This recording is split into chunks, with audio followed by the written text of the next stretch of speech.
बिस्मिल्लाहिर्रहमानिर्रहीम। हम बेसिकली बात कर रहे थे first part of the lecture में कि in terms of poles of the function f of s the abscissa of convergence sigma c corresponds to the real part of the pole located farthest to the right in the S plane। अगर आपके पास transfer function है तो वहाँ से आप poles infer कर सकते हैं।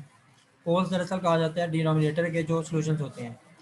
तो आप यहाँ पर देखिए कि आपको एफ ऑफ एस गिवन है के into S plus three divided by S plus one into S plus two. तो जो डिनोमिनेटर है उसमें दो फैक्टर्स आपको नज़र आ रहे हैं, S plus one and S plus two. तो इनके जो सोल्यूशंस हैं, यहाँ से एस की वैल्यू माइनस वन और एस की वैल्यू माइनस टू आएगी, तो इनको पोल्स कहा जाता है। तो जो एब्सिस ऑफ कन्वर्जेंस है सिग्मा सी, वो कैसे कैलकुलेट होगा? Real part of the pole located farthest to the right in the S plane. अब S equal to minus one और S equal to minus two में से टूवर्ड्स राइट ज़्यादा कौन सा है? S equal to minus one. तो इस पोल का जो रियल पार्ट है वो ओमेगा सी होगा। तो for such functions as t sine omega t into sine omega t, the abscissa of convergence is equal to zero. ऐसे फंक्शंस के लिए ओमेगा सी यानी कि एब्सिस ऑफ कन्वर्जेंस है वो जीरो आएगा जब आप कैलकुलेट करेंगे इस प्रोसीजर से। और सॉरी, जीरो नहीं होगा बल्कि माइनस सी होगा। Okay. For the functions that increase faster than the exponential function it is impossible to find suitable values of abscissa and convergence. और ऐसे फंक्शंस जो कि एक्सपोनेंशियली जो इंक्रीज करते हैं, उनकी वैल्यू एक्सपोनेंशियली बिहेव कर रही होती है, उनके लिए suitable values of abscissa of convergence find out करना जो है वो इम्पॉसिबल है। इसलिए E raise to power T square T into E raise to power T square इनके लेप्लास ट्रांसफॉर्म्स एग्जिस्ट नहीं करते। Exponential function, consider the exponential function. ये हमारे पास एक्सपोनेंशियल फंक्शन है, एफ ऑफ टी की वैल्यू जीरो है अगर टी लेस देन जीरो है, और F of T A into E raise power minus alpha T है अगर टी ग्रेटर देन जीरो और इक्वल टू जीरो है। ए और अल्फा इस केस में कांस्टेंट कंसिडर होंगे। और अगर आप लेप्लास ट्रांसफॉर्म कैलकुलेट करते हैं बाय यूजिंग स्टैंडर्ड फार्मूला, तो Laplace of A into E raise power minus alpha T, ये क्या बन जाएगा? A into E raise to power minus alpha T. ये बेसिकली यहाँ पर आपने एफ ऑफ टी की वैल्यू पुट कर दी लेप्लास के फार्मूला में, और E raise to power minus S T formula का पार्ट है, एक्सपोनेंशियल जो है कम्प्लेक्स एक्सपोनेंशियल, जिससे आप मल्टीप्लाई करके फिर इंटीग्रेट करते हैं। अब ये दोनों टर्म्स जो हैं इसमें ई आ रहा है, तो ई की पावर्स ऐड अप हो जाएंगी, E raise to power minus alpha plus S into T बन जाएगा। ए कांस्टेंट है, कांस्टेंट के ऊपर इंटीग्रेशन अप्लाई नहीं होती, ये सेपरेट हो जाएगा, इंटीग्रल से बाहर आ जाएगा।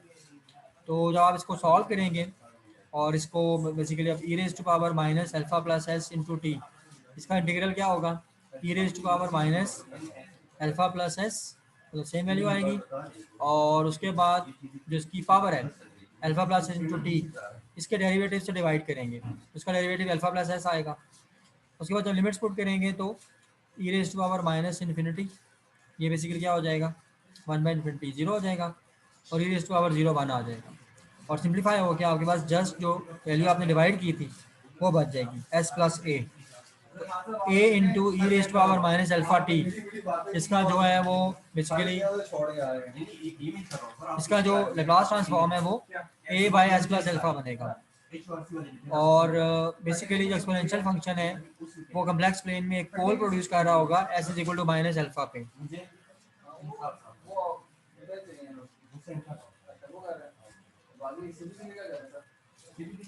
नेक्स्ट हमारे पास एग्जांपल है स्टेप फंक्शन की। सपोज करें कि आपके पास एक स्टेप फंक्शन है जिसके लिए एफ ऑफ टी जीरो है for T less than zero, और एफ ऑफ टी की वैल्यू ए है, कोई कांस्टेंट वैल्यू है for T greater than zero.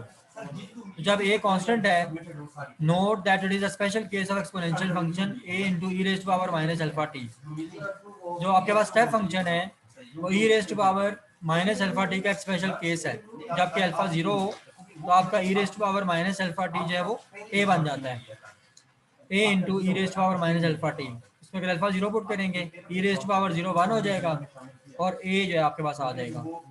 Step function undefined है टी इक्वल टू जीरो पे, और इसका लेप्लास ट्रांसफॉर्म कैसे आप कैलकुलेट करेंगे? Laplace of A is equal to A जो है वो आपका सेपरेट होके इंटीग्रल से बाहर आ जाएगा, और इंटीग्रल का आंसर आपके बन जाएगा वन बाई एस। तो ओवरऑल जो लेप्लास ट्रांसफॉर्म है वो बनेगा ए बाई एस। इस इंटीग्रेशन को सॉल्व करने के हवाले से we assume that the real part of the s was greater than 0। हमने सपोज किया है कि एस का रियल पार्ट ग्रेटर देन 0 है, और इसीलिए जो लिमिट है E raise to power minus S T limit T approaches to infinity, ये इसको हमने 0 ले लिया है। नेक्स्ट हमारे पास केस है रैम्प फंक्शन का। सपोज करें कि रैम्प फंक्शन को किस तरह हम डिफाइन करते हैं, F of T is equal to 0 for T less than 0। Ramp function T की नेगेटिव वैल्यूज के लिए 0 होगा और A into T some constant number into time value, ये इसकी वैल्यू बनेगी for T greater than and equal to 0।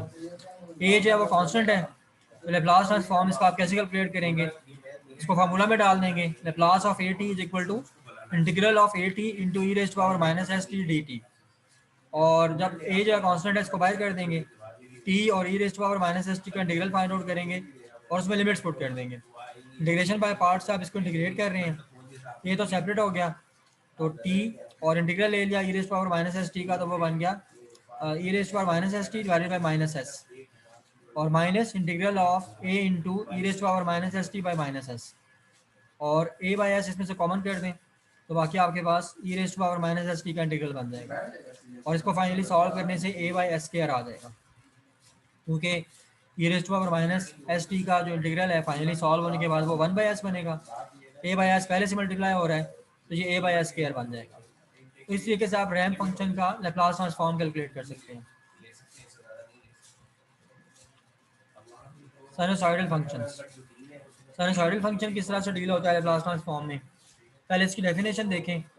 F of T 0 है for T less than 0, और एफ ऑफ टी आ रहा है A into sine omega T for T greater than और equal to 0। इसमें ए और ओमेगा कॉन्स्टेंट्स होंगे, और साइन ओमेगा टी को आप एक्सपोनेंशियल की फॉर्म में लिख सकते हैं 1/2 जे इंटू ई रेस्ट पर J omega T minus E raised पर माइनस जे ओमेगा टी। जब इसका लैप्लास ट्रांसफॉर्म लेंगे तो साइन की ये वाली वैल्यू पुट कर देंगे ई रेस्ट पर जे ओमेगा टी वाली, तो ये फॉर्म बन जाएगी a/2 जे कांस्टेंट है, इंटीग्रल से बाहर आ जाएगा, और ई रेस्ट पर J omega T minus E raised पर minus J omega T E raised पर minus S T D T. E raised पर जे ओमेगा टी अलग से मल्टीप्लाई हो जाएगा ई रेस्ट पर माइनस एस टी के साथ, इसको आप अलग से इंटीग्रेट करेंगे, और ई रेस्ट पर माइनस जे ओमेगा टी ये ई रेस्ट पर माइनस एस टी से मल्टीप्लाई होगी, सेकंड टर्म बनेगी इंटीग्रल की। तो दोनों प्रोडक्ट्स का अलग अलग आप इंटीग्रल कैलकुलेट करेंगे। ई रेस्ट पर जे ओमेगा टी के लिए आ जाएगा 1 by S minus J omega, और E raised power minus J omega T के लिए आ जाएगा 1 by S plus J omega. इन दोनों वैल्यूज को एलसीएम लेके आप इसमें ज्वाइन करें, सॉल्व कर लें, तो A into omega divided by S square plus omega square आ जाएगा।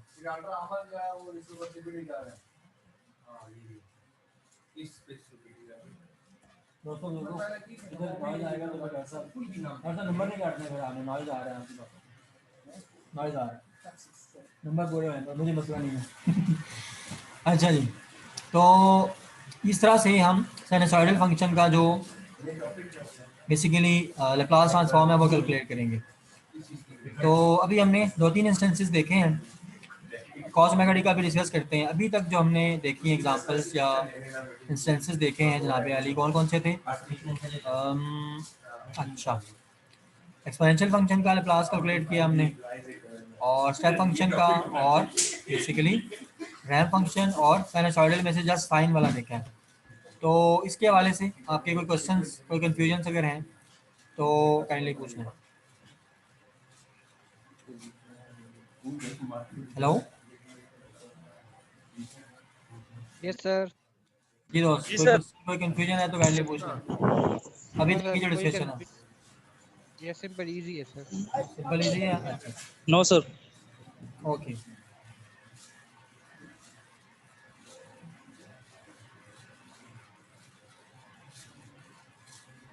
सर जी ये सर अकील सर यूनिवर्सिटी आता है सर? नहीं, वो अब तो वो यूनिवर्सिटी में नहीं है सर उसके साथ हमारा सिग्नल का लैब था तो उसका ना फाइनल वाइवा हुआ है, कुछ भी नहीं हुआ सर।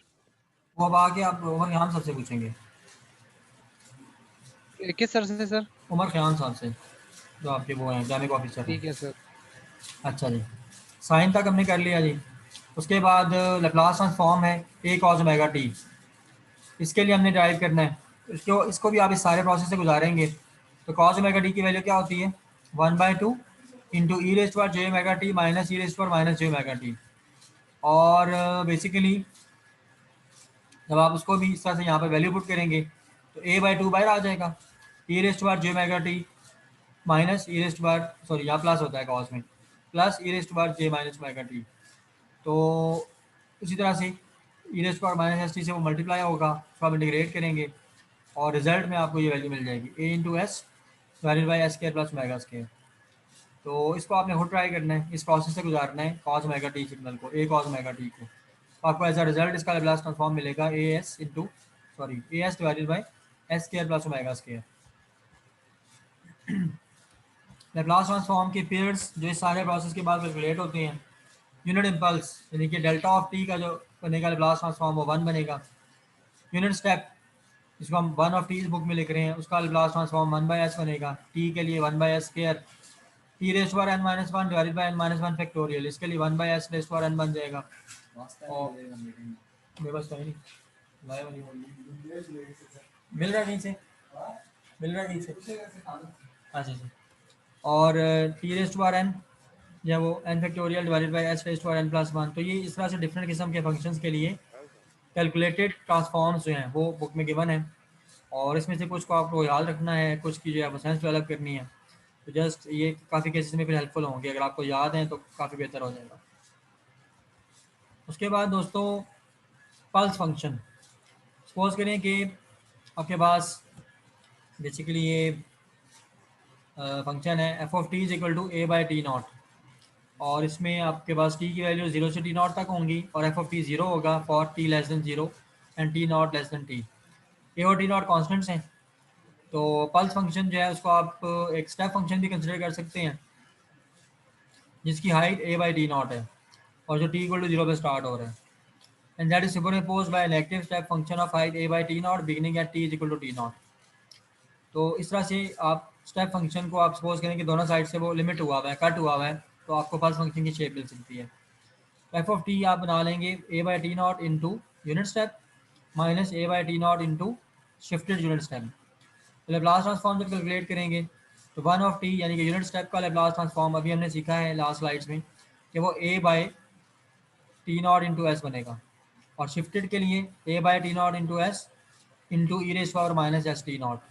ये भी बेसिकली जो लैप्लास ट्रांसफॉर्म है उसकी प्रॉपर्टी है एक, कि अगर आप एक शिफ्टेड सिग्नल का लैप्लास ट्रांसफॉर्म ले रहे हैं तो ओरिजिनल ट्रांसफॉर्म के साथ ई रेस पावर माइनस एस और जितना शिफ्ट है टी नॉट शिफ्ट है ना यहाँ पे वो पावर में आ जाएगा। ये जो कम्प्लेक्स एक्सपोनेंशियल है वो साथ मल्टीप्लाई करना पड़ेगा। तो इस केस में इस टर्म का जो लैप्लास ट्रांसफॉर्म बनेगा वो बनेगा ए by T not into S into E raise power minus S T not. दोनों टर्म्स में से एक वैल्यू कॉमन बन रही है A by T not S, वो कॉमन कर दें तो A by T not S into 1 minus E raise power minus S T not, ये हमारा रिजल्ट आ जाएगा इस केस में लैप्लास ट्रांसफॉर्म का। और अभी के लिए आई थिंक इनफ है, अभी 11 बजे फैकल्टी मीटिंग भी है, तो यहाँ पर क्लोज करते हैं। अगर आपकी कोई कन्फ्यूजन यहाँ तक है तो काइंडली जल्दी जल्दी पूछ लें। नो सर सच कोई कंफ्यूजन नहीं है अभी तक। अच्छा चलें, फिर अभी माइंड अप करते हैं, फिर मैं मीटिंग से फ्री होके तो देखूंगा कि टाइम की क्या सिचुएशन है, तो फिर एक सेशन 40 मिनट्स का ना आज इंशाल्लाह और करेंगे। तो मैं आपको ठीक हो गया बताऊंगा सर। काम, तो फिर वो आप क्विज क्लास अभी ज्वाइन स्टार्ट कर करें लीजिएगा। हैं जी, ठीक सर? हो गया quiz sir. Please sir. Quiz upload कर दिया, आप लोग सॉल्व करना शुरू करें, 11 बजे का टाइम है उसका स्टार्ट हो गया होगा। ठीक हो गया ठीक सर। है। ठीक है चलें, थैंक यू।